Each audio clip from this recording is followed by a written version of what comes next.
کبھی وہ سوز میں ہے کبھی ساز. یہ کائنات کا سوز و ساز غالب نے کہا یہ سب کچھ کربلا کی وجہ سے. اور یہ وہی امام ہے کہ جس نے بتایا کائنات کو کہ چاند ہو محرم کا، اس لیے میں نے سیاہ لباس پہنا. مدینے والوں تمہیں پتا ہے یہ وہ مہینہ ہے جس میں ہمارے گھر کو لوٹا گیا، جس میں ہمارے گھر کی عورتوں کو بے پردہ کیا گیا. یہ وہی مہینہ ہے جس میں ہمارے گھر کی بیویوں کو صحرا میں دوڑایا گیا، ننگے پیر کانٹوں پہ چلایا گیا. آؤ آؤ اور مجھے تعزیت ادا کرو. چاند رات کو گھر کے دروازے پہ کھڑے ہو کر رونا شروع کرتے اور کہتے آؤ ہمارے گھر میں مجلس ہونے جا رہی ہے. امام رضا نے مجلس کا انداز کائنات کو سکھا دیا. اور کون سا وہ شاعر تھا؟ مرثیہ خان تھا، جس کی خواہش یہ نہ ہو کہ ہم جائیں اور امام کے دربار میں امام حسین کا مرثیہ پڑھیں. اپنے گاؤں سے آتا تھا دیبل خزائی، ایک ہی اس کی بیٹی تھی اور وہ نابینا تھی. چلنے لگتا تو بیٹی رخصت کرتی. اس دفعہ چلنے لگا محرم سے پہلے تو بیٹی نے کہا جا رہے ہیں آپ مرثیہ پڑھنے امام کے پاس، امام حسین کا مرثیہ پڑھنے. ارے آپ کیا جاتے ہو، کچھ دیتے تو ہے نہیں امام آپ کو، آپ ہمیشہ خالی ہاتھ آ جاتے ہو. تو بیٹی سے کہا ایسی بات نہ کر، انہیں ہر بات کی خبر ہو جاتی ہے، ان کے دربار میں شکوہ نہیں کرتے، شکوہ نہیں کرنا چاہیے. ارے ان سے ہم جو مانگیں وہ کائنات کی دولت دے دیں، یہ تو کیا کہتی ہے. بس مرثیہ پڑھ کے جو اترا منبر سے تو کھڑے ہوئے امام اور کہا دیوبند آ ذرا میرے گلے سے لپٹ جا.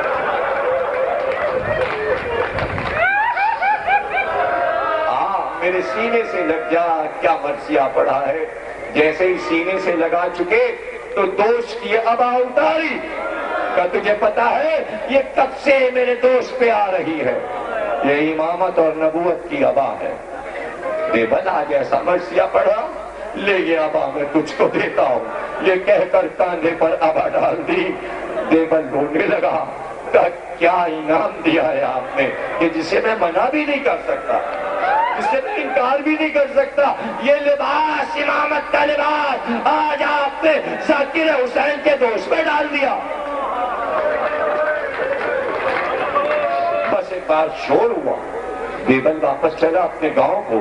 تو گاؤں میں شور ہوا دیوبند آ رہا ہے مرثیہ پڑھ کے امام حسین کا. کچھ تمہیں پتا ہے آ رہا ہے اس کے دوست پہ جو ابا پڑی ہے وہ امام کیا ہے. لوگ گھروں سے نکل پڑے کہ اس ابا کو چومیں گے.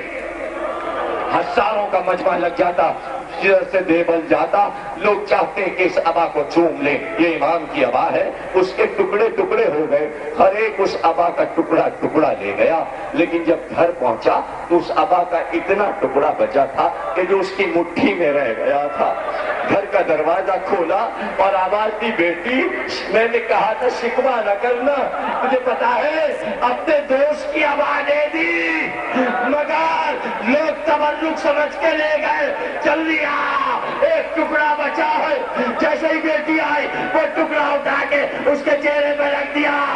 جیسے ہی ٹکڑا آنکھ میں پڑا کہ بابا مجھے دکھائی دے رہا، میں دیکھ سکتی ہوں. دیکھ آنکھوں کی روشنی واپس کر دی. اب کیا چاہیے تجھے؟ تو دولت نہیں چاہیے آقا، یہ آپ کے غلام حاضر ہیں آپ کے تابوت کی شبی اٹھانے کے لیے. کچھ نہیں چاہیے، بس انہیں صحت عطا کر. اگر کسی کو کوئی بیماری ہو تو اس کو دور فرما دے. جو بیمار ہیں سب نے مجھ سے کہا، جن جن میں دعا کے لیے کہا ہے ان سب کو نام بنام میں اس تابوت میں گروی کرتا ہوں. میں ایک ایک کے لیے نام لے کے دعا نہیں کرا سکتا، لیکن جن کے نام میرے دل میں محفوظ ہیں میرے بھائی مجھے معاف کریں کہ میں سب کے نام نہیں لے سکتے. لیکن ابھی تابوت آئے گا چند لمحوں کے بعد، میں نے سب کو امام رضا کو دیا. میں نے ان کی ضمانت میں دیا. ضمانت امام رضا کی ہوتی ہے کہ امام جو پکارے آپ کا تابوت پکڑ کے صحت بانٹ دیجیے آج. اسی لیے ہم نے آپ کا نسخہ پڑھا اگر ہم نہ پہنچ سکے آپ کے روزے تک تو ہم اسی تابوت کو زری کا تابوت سمجھ کر اٹھائیں گے، مگر دیکھنا ابھی تابوت آئے گا تو ایک تاج نظر آئے گا۔ ارے یہ تاج، یہ زیارت پہ کہتے اے شاہ عرب، اے شاہ عجم، یہ عرب اور عجم کا بادشاہ ہے جس کا تابوت آ رہا ہے، جس کا تابوت آ رہا ہے۔ تقریر ختم ہو گئی، امام کے سر پہ ولی عہدی عجم اور عرب کی شاہی کا تاج۔ آپ جب زری پہ جاؤ گے ایران میں تو سونے کا جواہرات سے مرصع تاج امام رضا کے تابوت پہ رکھا ہے۔ یہ تاج اسی کی شبیہ ہے۔ بس میں کیا پڑھوں۔